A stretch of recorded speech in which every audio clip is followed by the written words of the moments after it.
Welcome back to another vlog. I just finished getting ready for work today. I'm just putting on the finishing touches so I can get started on breakfast and get up out here.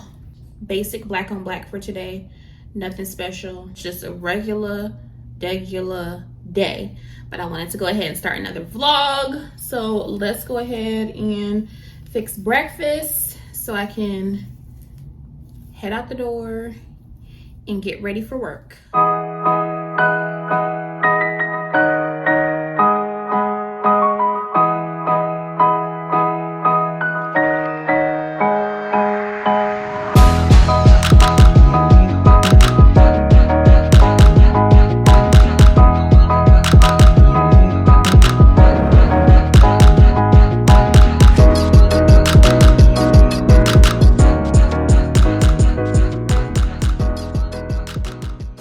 Mix up my Colon Broom for the day. A big thank you to Colon Broom for sponsoring this video. I've been taking it for about 5 days now, and baby, when I tell you I have been regular. Colon Broom is a high fiber dietary supplement that uses the highest quality ingredients to support your gut health and keep you regular. Everybody goes number 2, so we have to break down the stigma around talking about it. I've never dealt with constipation necessarily, but I did notice that I had issues going regularly. Before I started using Colon Broom, I tracked how often I was going, and I was going every other day. And since I've been taking it, I've been going daily. So I've gone from going every other day to going every single day since I've started taking Colon Broom, so it's definitely helped to keep me regular. It's super easy to take. You just take your glass of water. This is about 14 ounces of water, a scoop of the Colon Broom. This one is in the strawberry flavor, and baby, this smells so good, and I was so eager to try it. And y'all, it tastes just as good as it smells. It smells literally like a strawberry milkshake, and it tastes like a strawberry milkshake in water. It's really good. It doesn't have like a weird aftertaste, so it's really easy for me to take it every day. I kind of look forward to taking it because y'all know I love my drinks, and the taste of this just makes me look forward to taking it every day. There's so many benefits to Colon Broom, as it works as a prebiotic, nourishing good gut bacteria. It helps reduce bloating, constipation, keeps you regular. The list of benefits goes on and on. Colon Broom is having one of their biggest discounts right now. You can get a 6-month subscription for up to 65% off. Click the link down in the description box and use my code Olivia10 for an additional 10% off of your entire order. And thank you so much to Colon Broom for sponsoring today's video.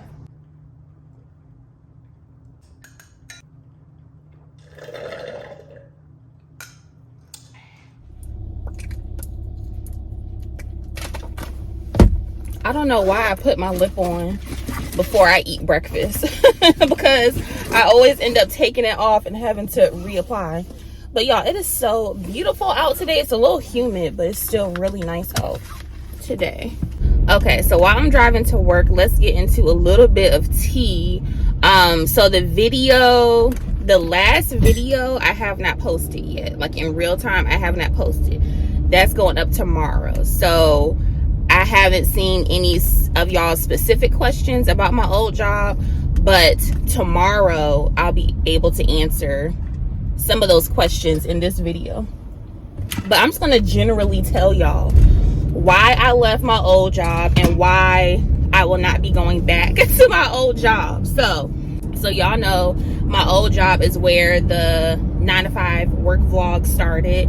I was an administrative assistant there for 5 years. So I started May of 2018 and I left September of last year, 2023. So as y'all know, a lot was going on during those years. And honestly, outside of all of course, the obvious negative impacts of it was honestly a blessing in disguise for me, and I think a lot of people in 2020, because people were at home. So people who were influencers, or if you had a black owned business, a lot of people popped off in 2020, and I was one of those people. And I think the reason that my channel took off is because I was working throughout. So throughout the entirety of the pandemic, I only had 1 week off, and that was like the first week of March, when no one really knew what was going on. But after that, I was still working, like going in office, everything. So I think that's what set my channel apart, and that's what grew my channel so quickly, because a lot of y'all were at home and watching me going into work and all of that kind of stuff. Now, before I get into, I guess, the negatives of working there, I do want to highlight the positives, because they did do a lot for me, and I will forever be grateful for that. So that job was a family-owned business. So it was the father, the son, so my boss, my manager, and then my co-worker and me. So it was only 4 of us in the office. Everyone else that worked for the company were drivers. And they did a lot. So they had a cash advance system. So if you needed, you know, to borrow some money before payday, blah, blah, blah. Hold on, let me pay attention. You could go and ask them, and they would set up a payment plan to take out the money that you owe on your check. That helped me out a lot at the time, because sometimes it's a little tight and you need a little bit extra to get you through to the next payday. They were the ones that helped me buy my car. So they helped me out 2 times. So they so I had my 2013 Ford Focus. Y'all never saw that car because that was before I had my Honda. So I had a 2013 Ford Focus. It was a lemon. The transmission went out on the car, so I didn't have a car. So I was riding MARTA, public transportation, getting back and forth to work. At that time, I was commuting from College Park to Doraville. So that was a long commute. So I had to wake up super early, do all that. Was walking from the bus stop to work. Y'all, it was a whole thing. And long story short, they gave me a check to buy my Honda, my 2010 Honda, Old Betty. So, you know, that's a huge thing, because what job is going to do that, buy you a whole car? Now, of course, I had to pay them back. So they worked out a payment plan with me to pay that back. So I did. And then this car, they helped me by giving me a check for the down payment on this car. So because of them, I was able to get this car. So they helped me out a lot, and I do feel like they did care about me, and they took care of me for the most part. And also, y'all know I have, if you're new to my channel, I have lipedema. And it's basically a condition where the targeted areas of your body are extremely swollen, and it's also painful for me.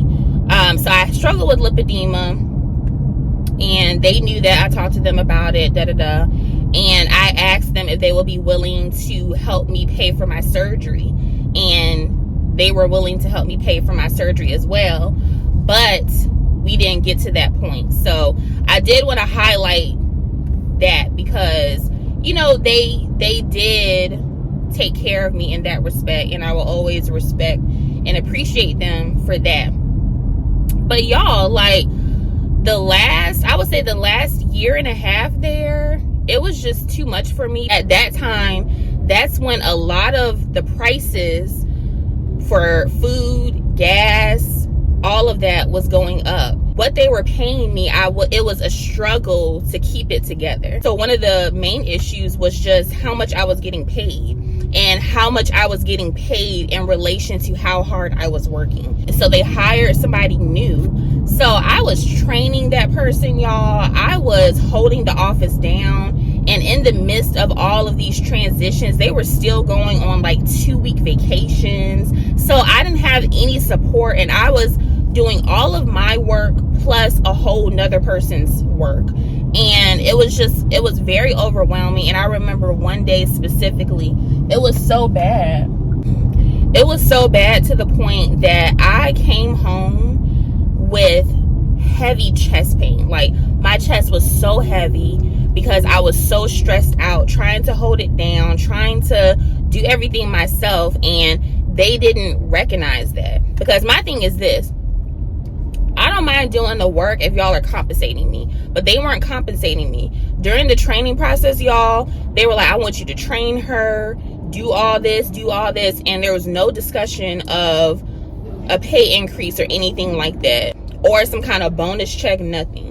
So the expectation was for me to do all this, but y'all aren't compensating me for the extra time that I was going to be spending doing this extra work. I would tell them things that, you know, needed to be done. Will go in one ear, out the other. I felt like I wasn't heard there. I wasn't taken seriously. And on top of all of that, the drivers, some of the drivers, I won't say all of them because most of them were cool, but some of the drivers were flat out disrespecting me. And some of the business practices I did not appreciate. For example, so in the industry that we worked in, we serviced for restaurants, grocery stores, schools, whatever place had a kitchen, we serviced their, and it's mandatory.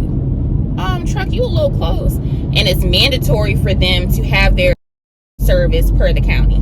So it's something that they have to get done. So a lot of our customer base were minorities, you know, Hispanic, Asian, Middle Eastern, etc. A big running issue in the office that I observed was just, to me, the lack of respect for those people. And I'm not going to say that it was racist, because I don't think they were racist, but it was more of a blatant ignorance on my boss's part and my old co-workers part. So my first co-worker, not my second co-worker. And I'm just going to say it because it's relevant to the story. I don't care one way or the other, but they were older white people. And like I said, I don't think it was a racist thing. I think they were just ignorant to the fact that what they were doing was not cool. For example, if there was like an Asian person that called in and they were upset about something that they were rightfully so to be upset about, meaning we didn't come out to service their because a truck broke down or whatever, they would call into the office upset. And so I would get them on the phone with my manager. I would say this happened like 80% of the time. Like anytime these calls happen and I had to transfer it to my manager, what I'm about to tell y'all happened about 80% of the time. So I would transfer the call to my manager, my boss, excuse me. And so they would have their little tit for tat on the phone. And then after the call, he would say, "You're a bad man. You're a very bad man." In reference to the Seinfeld. If y'all watch Seinfeld, y'all know that reference. If y'all don't know the reference, there was a character on Seinfeld who was from the Middle East. His name was, I think his name was Babu, something like that. And he was like Pakistani or something like that. And Seinfeld didn't give him his immigration papers, so he had to get deported back to Pakistan. And one of the lines on the show that he said to Seinfeld was, "You're a bad man. You're a very bad man." So my boss would say that every time someone of a different culture was upset at him on the phone, he would hang up the phone. He would say out loud so the whole office could hear him, "You're a bad man. You're a very bad man," in that accent.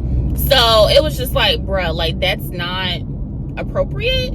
That's not appropriate. That's not professional. It's not funny. And it's just awkward.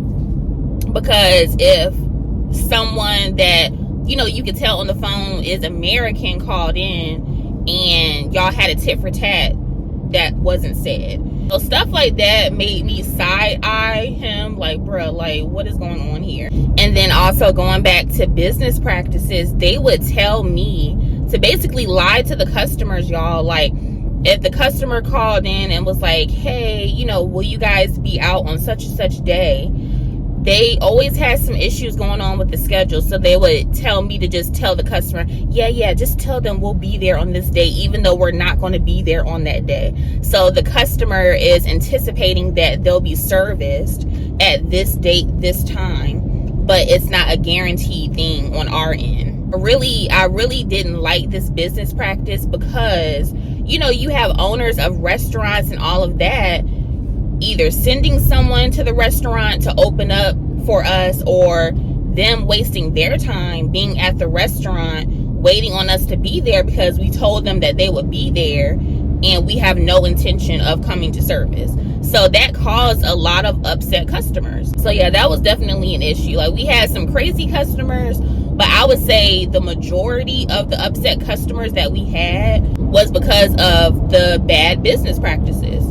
Plain and simple. So long story short, when I put in my 2 weeks notice there, you know, they had to sit down. They were talking to me about what they can do better and, you know, why I wanted to leave and if there's anything that they could do to keep me there. And honestly, there wasn't really anything they could do because, and I'll tell y'all in the next part of the story, because this job that I have now just had too many benefits, and I knew that they wouldn't be able to match the benefits that this job offered. That was that. I left, but I kept in touch with the coworker that got hired on, and because we were real cool, so we were texting and stuff like that. So I would check in with her, she would check in with me periodically, you know, just to see how things are going. So I kept getting messages from, so this is after I left, this is like my first or second week at the new job, and I'm getting text messages from my boss and my manager like, hey Hannah,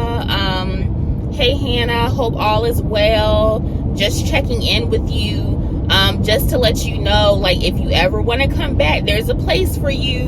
So I was like, what is going on? Like, why are y'all still messaging me and I'm well into the job? Like, what is going on? So this happened like 2 or 3 times. So I texted my old coworker and I was like, hey girl, I was like, what's going on? I was like, because they keep messaging me, like, are you still there? Like, what's going on? These conversations happened over a span of 3 weeks. I eventually ended up calling her and we were on the phone for like an hour. Y'all, mind you, she is Hispanic, I'm black, and everyone else in the office were white. And again, I love my white people. I don't have no problem with white people.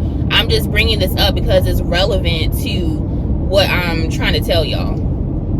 So she was saying that when I left, they put her in the back office, and the lady that they hired was another older white lady, and she was up in the front, and she was just saying that the conversations that they were having were very inappropriate.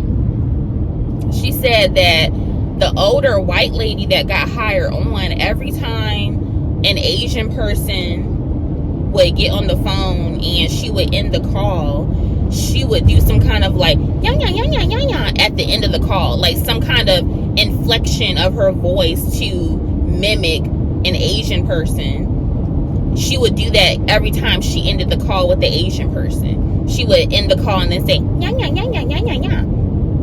And I was like, what? I was like, you gotta be kidding me. She was like, girl, no. She was like, every time she's on the phone with somebody Asian and she ends the call, she does that. And my boss and her like kiki about it and laugh about it. And I was like, what? Are you kidding me? She was like, yes. And she was like, Hannah, like, you know, they put me in the back office and I feel so out of place. They'll have conversations amongst themselves in the front, all 3 of them, and won't really include me in on the conversations. And she was like, and this was an issue that I had when I was working there too, where they both, the boss and the son, would take off, y'all, all this time out of the office, 2 weeks in a row, a week, and then the next week take off 3-4 more days. And I'm like, bruh, like, you can't expect us to know what to say to these customers when y'all handle the schedule and won't let anyone else handle the schedule, but y'all want to go on vacation every other week. Like, that was a huge issue because we weren't able to answer the customers' questions because they were never in the office.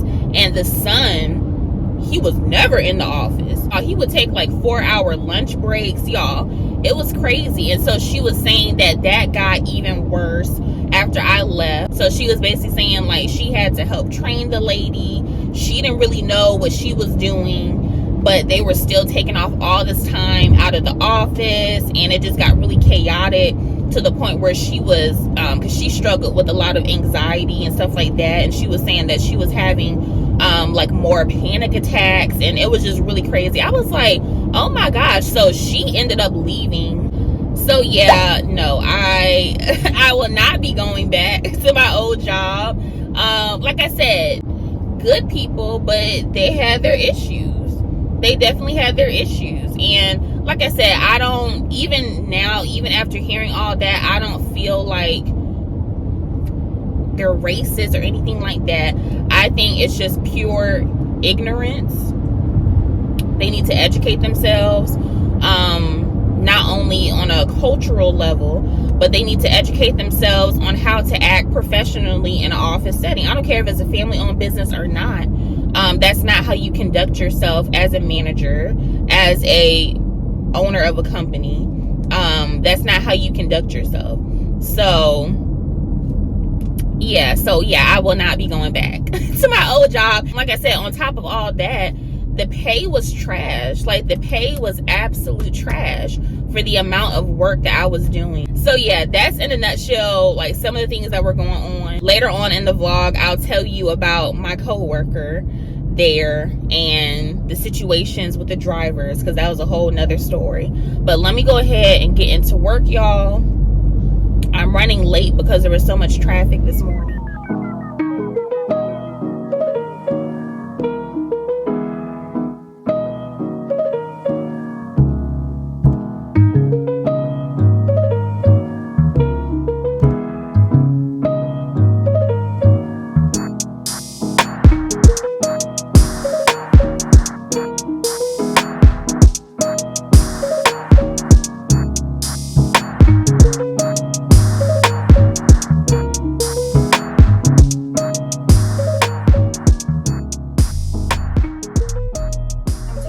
Charlie to the dog park. Well, not the dog park. I'm just taking him to the park just for a little evening walk.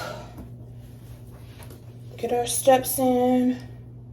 Release some energy so I can get a good night's sleep. Y'all, I've been,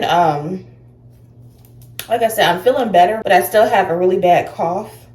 So I'm hoping that me getting a nice long, like a longer walk in will help to open up my chest, because this ain't it. This ain't it. Walking with God is my cardio, baby. That's my cardio, okay? I love this shirt.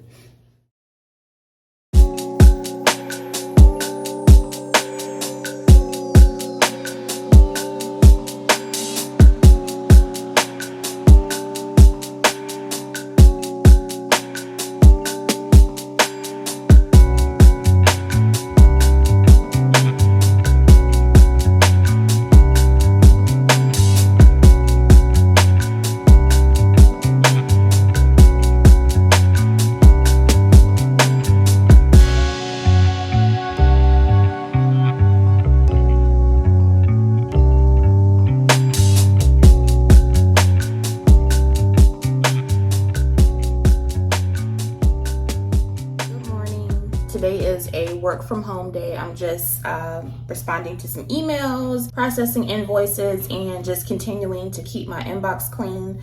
I'm waiting on, I decided to sell my washer and dryer. Y'all know it's been sitting in this room since I moved into this apartment. So I had a change of heart. I was like, let me just go ahead and sell it. There's no point in keeping the washer and dryer in here. It's not being used. It's taking up space, and I can start decorating this office space. So I decided to go ahead and sell it on OfferUp. I got a lot of offers. OfferUp is the plug because I got a ton of offers, but I would respond and then they wouldn't respond back. So I finally got someone who sounded like they were serious about it. We planned a time for her to come pick it up today. So I'm just kind of waiting to hear back from her. Hopefully she doesn't flake on me. Oh, she just responded. Because I was like, girl, like, I gave her a 9 to 12:30 time frame and it's 10:47. So I was like, girl, like, is you serious? Like, were you playing games with me? Like, because I already moved the washing machine to the front. So I was like, I'm not finna move the dryer if you're not serious about it. So I'm gonna check and see what she says. But that is the plan for this morning, for her to come pick it up. I feel like that will be a good little cushion money for me to transition these next few weeks for my job. And I'm not using it anyway. And I decided that whenever I do move again, whenever that will be, I'm gonna buy a new washer and dryer set anyway. So I'm just gonna stick with the ones that come with the apartment, because I don't want to move them and they get damaged. They try to charge me a fee for the damages. So I'm just gonna leave the washer and dryer that came with the apartment here, and I'm gonna sell mine. So that's the plan for this morning.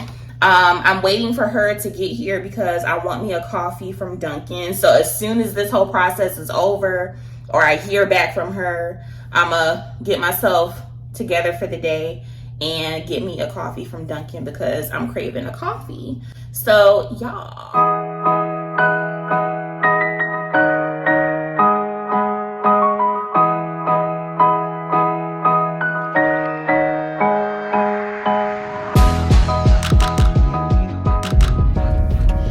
tell me why she did not show up. I messaged her and I was like, hey, is everything still good for today?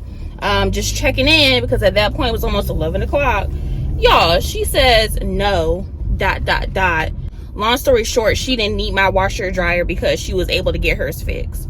But my question is, were you planning to tell me that if I didn't ask? Like, were you planning to let me know that you weren't planning to meet me if I didn't ask you? So I was like, really? So I'm glad I didn't move the dryer to the front. So I just got to move the washing machine back into the room. But that was a bummer. So we'll see if any of the other people want to buy it. I needed to use my GPS. But yeah, that was a bummer because I was looking forward to having the extra cash money. But that's okay.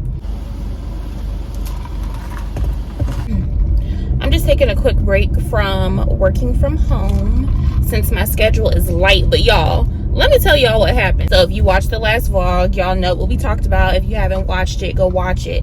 But y'all, guess who asked me to train? Guess who asked me to train today? My manager. I wonder why. So my coworker, the one that's going to be doing the task now, she called me on Teams and she was like, hey, Hannah. She was like, you know, so-and-so wasn't able to train me. Her schedule is busy. Like I told y'all, she's booked and busy. She's not going to have time to train me. Would you mind training me? I'm a visual learner. I was like, yeah, no problem. And then my manager sent me a message and was like, hey, can you train so-and-so on Monday on how to do the task? And I just liked the message. I'm like, you could have had me training her this whole week. She could have had 2 full weeks of good detailed training, but you didn't want to ask me. But anyway, y'all, that kind of that low-key made my day, because I'm like, don't do me. But anyway, like I said, today is a work from home day. I'm taking a quick little coffee break, but I brought my iPad because I wanted to finish the story about my old job, and I really had to think about all the stuff that happened with my co-worker at my old job and the drivers. So we're gonna finish the story now. Coffee is A1. If I keep editing the clips here, it's because my phone keeps overheating. It is very, very hot today, so if the clips are super choppy, that's why. And I'm looking at my iPad because I wrote down all the notes so I wouldn't forget anything. So my admin job, when I first got there, was me and my coworker. So this coworker, we were really cool at first. Like, I loved her. She was an older white lady. Loved her. We got along, didn't have any problems my first couple years there. But as time progressed, of course, you get to know people, and people's true colors come out. And there was a lot going on with her. There was a lot going on. So at my old job, y'all know I had my own office, like an actual office a separate room. So she would, whenever my boss and manager was out of the office, which was very often, because like I told y'all, they were never there, she would mosey her way back to my office, and y'all, we would have 2-3 hour conversations every day. And it may seem like I'm a talker here on YouTube, but I'm not a talker. I'm a very quiet person. I'm always thinking about stuff. So although I love to have conversations, I don't like to talk to people all the time every day, because it's like there's not that much to talk about. There's not that much to talk about. And she would tell me duplicate stories. Like, you just told me this yesterday, now you're coming in my office telling me the same story today. And I realized over time that she did that so that she could run the clock, basically, like, so that her day would seem much shorter. And like I said, I would say 70% of the time I was okay with it, because it did make the day go by faster. But the other 30%, when I actually have stuff to do and I'm like, bruh, you don't have stuff to do, I have a lot to do, you don't have anything to do. So that 30% of the time, it was an issue, because I'm like, girl, go to your desk, let me do my job. She was always calling off, and this was even before she started having a lot of family issues, because the last 2 years her father had dementia. So of course she needed time off for that. But y'all, it was before that, it was always something. She was calling off all the time. She would take half days all the time. So it became a serious issue, because we were like, bro, you're never here. So that left me to pick up a lot of the slack. Like I said, which I didn't really mind, because I try to be a team player and I try to be understanding, and especially when her father was going through the dementia and all of that, of course you try to be very understanding, because at that point, like I said, we were kind of like a family. Like, we looked out for each other. Like, I knew what was going on with them, so we tried to kind of pull the weight so that the office can run smoothly as a whole. But it did become a very huge issue, because there's just not enough time in the day to get everything done. Those are like some of just like the lighter issues that was going on with her. But as the years went by, like I said, I was there for 5 years, she would start complaining to me a lot about them. And like I said, this was still when I loved the company, I really loved the management, didn't have any issues. And here she comes walking to my office talking trash about them, y'all, calling. So okay, so my first year there, they had a Christmas party, and that was like one of the best nights ever, because like I said, this was like my first full-time job that I actually enjoyed. So I was hyped for the Christmas party. So me and my sister went. My sister was my +1, and it was a good time. They cooked some good food. I met my boss's wife, and it was just a really nice, chill atmosphere. My coworker didn't come, and I won't tell y'all why, but she didn't come to the party purposefully. And so the next week, you know, I was telling her about the party, how I had a good time, and then she starts talking trash to me about my boss's wife. I liked the wife a lot. Like, I liked her. She was really sweet. I didn't get any bad vibes from her. And my coworker proceeds to talk trash about how the wife is a gold digger, because they had a lot of money. So the wife is a gold digger and all this stuff. And to me, I just felt like she was just jealous of the wife, because they were similar in age, and the wife would come in sometimes to take my boss to lunch, and she was a nice put together lady. And to me, it was giving, you're a hater. You're a hater, ma'am. Like, this lady didn't do nothing to you. She's not a gold digger. She has her own business. And even if she was a gold digger, what business is that of yours? So she was just a hater. So that was the first like side eye moment. I was like, girl, bye. And then she just started to complain. Like, she would complain about the job. She would complain about not getting a raise. And the reason that she never got a raise the whole time was because she would always call out. Y'all, I'm not over exaggerating. Like, she called out all the time. Or she would have like half days where she left early all the time. So that was a huge issue that management had with her, because she was never there. We were paid salary, so they were still paying her, and they didn't have to do that. They were still paying her regular salary, even though she was calling out and leaving in the middle of the day. So she will always complain to me about how she's not getting a raise, and she asked them for a raise a couple times and he never gave her one for that reason. And on top of that, because management would come talk to me, both of them, the boss and the son, they will always talk to me about the issues they had with her. So I was kind of like the person that everyone, both her and them, they were talking to about each other. So I knew all the tea. So management was coming to me saying how, you know, oh, she asked for a raise, but we're not giving her one because she still didn't pay back the cash advance that we gave her. So I'm like, well, ma'am, like, you can't expect a raise and they're already paying you your salary for days that you're not here, and you owe them money that you haven't made plans to pay back. Like, that's not how it works. If you're continuing to complain and complain and complain, then that tells me that you just need to make moves to go elsewhere, because you're not going to put that negative spirit on me to get me thinking like, oh, you're right, like, this isn't a good job. Oh, they don't pay us enough, even though they didn't. But at that time I was fine with the pay. But, you know, like, putting that bad energy into the air, which is why I made the decision to leave my current job, because I'm a person of action. Like, I'm not going to stay somewhere and just complain and complain and complain, but I'm not taking any actions to rectify the situation or find a solution to the problem. And she will always say to me, Hannah, you're their favorite. You're their favorite. They don't like me. You're their favorite. And in my head, I'm like, ma'am, I'm not their favorite. I just do my job. Like, I'm not their favorite. I just do my job, and I'm here and I'm reliable. Like, that's why they like me. There's no secret sauce. There's no secret recipe.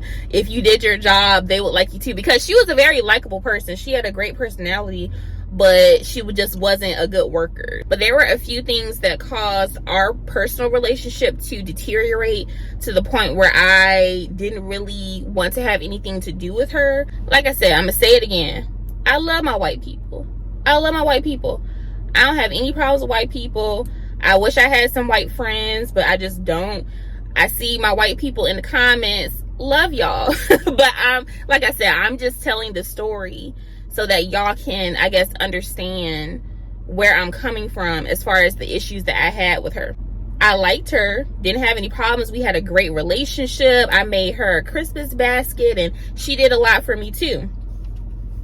However, I feel like with her, there was just a lot of cultural differences, as in, I feel like she grew up in a place and during an era where she may not have been taught certain things when it comes to the things that you say to and around other cultures of people, and just your way of thinking when it comes to other races and cultures of people. For example, she was telling me about her sister was moving, and the sister had told her that the movers were not doing their job. They came up on the job drunk. She came in my office telling me this, and y'all, this is what she said. So her sister was like, yeah, those two gorillas had no idea what they were doing, and they ended up driving over my mailbox. So this is what my coworker is telling me.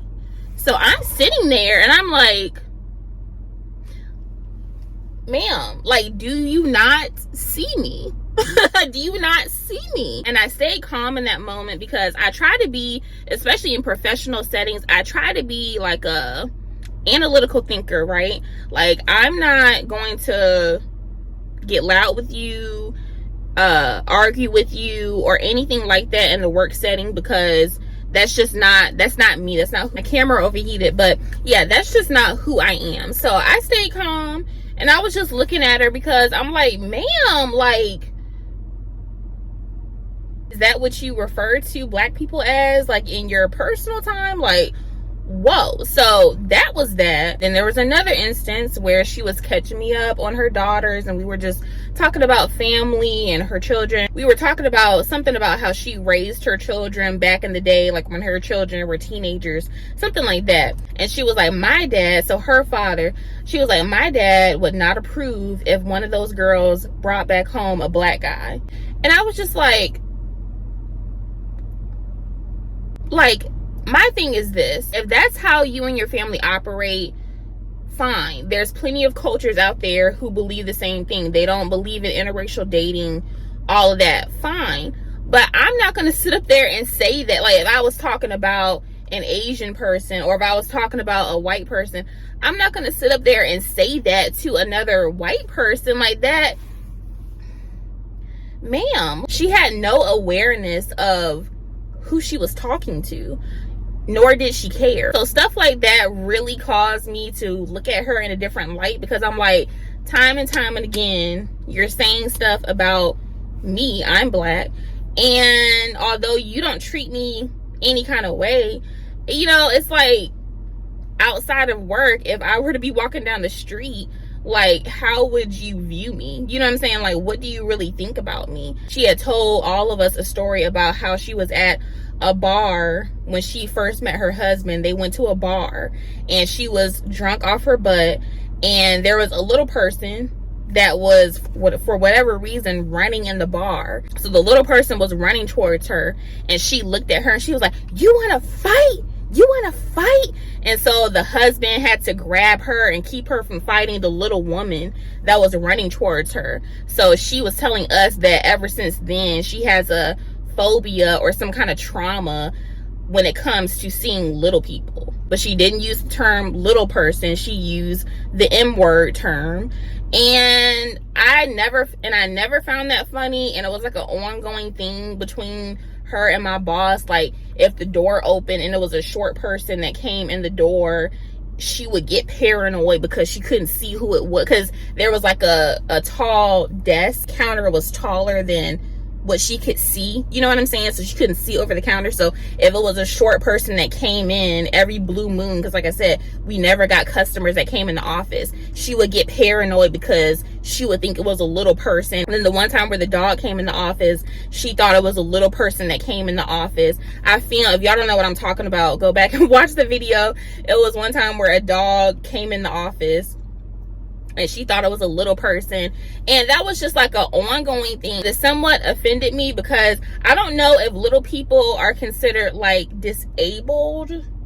I'm not sure. If you are a little person or if you know someone who is, y'all let me know down in the comments. But it's still kind of like in that category of like disabled or handicapped people, and technically I am one of those people. Even though I don't consider myself disabled or handicapped, I technically could get on disability if I really wanted to and get a check for my lipedema, because it is something that you can see physically. Like when I walk, it's very noticeable and it's very painful. So it was something that bothered me, because like I said, once again, if I was walking down the street and she didn't know who I was, I feel like she would be one of those people to like laugh and point fingers and like, look at her, and you know, and it's like, I don't have any respect for people who operate like that. I've had my fair share of finger pointing, laughing under your breath, stares, all of that, and I feel like she's one of those people that participates in that behavior,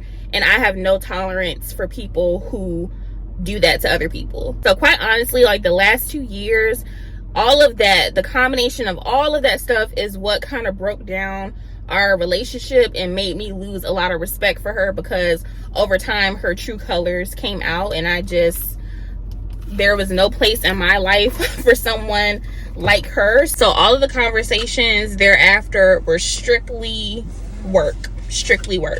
Like, I stopped talking to her about anything personal, stopped allowing her to talk to me about her personal life, and it was strictly personal. But y'all, let me get back to work, because this story took a lot longer to tell than I expected.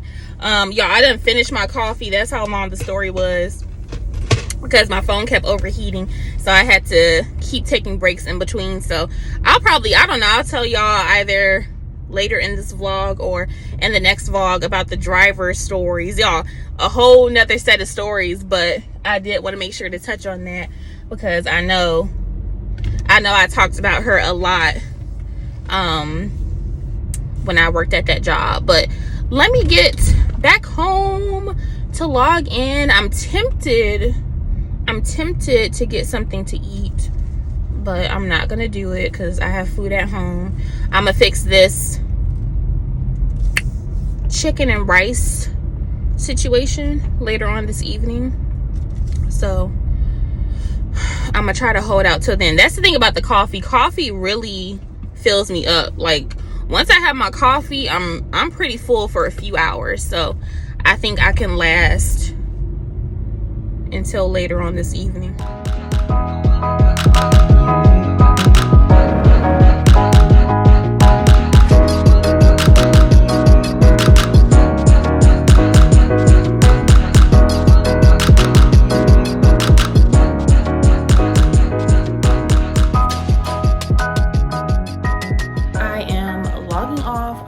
For today, I got a lot done today, so I am done. I'll probably have to log back on tomorrow because I need to get some training videos recorded before Monday. So yeah, I'll most likely hop back on in the morning to do a little bit of work. I will be getting paid overtime for this work, so no worries. But yeah, I want to get that done before Monday because she needs it Sunday. Yeah. So but other than that, today was productive.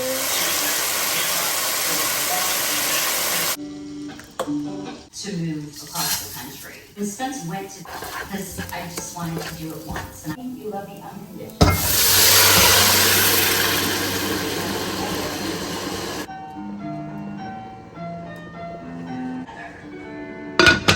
It was constant, all day, every day.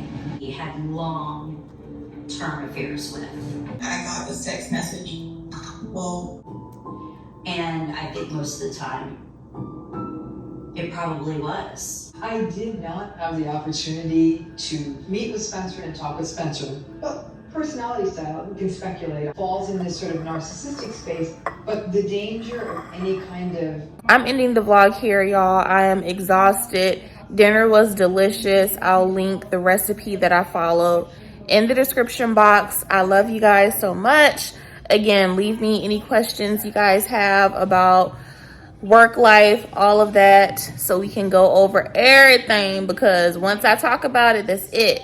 Once it's out of my system, we're not going back to talk about it. So if y'all have any questions, leave it down below. I didn't get a chance to go over any questions from the last video, but I'm pretty sure, based off like all the comments I went through, I'm pretty sure I touched on everything. And like I said, in the next video, we'll go over all the rest of whatever I gotta tell y'all, including all the tea about this new job. Thank y'all so much for supporting me. I don't say that enough. I really appreciate you guys, and I will see y'all in the next video.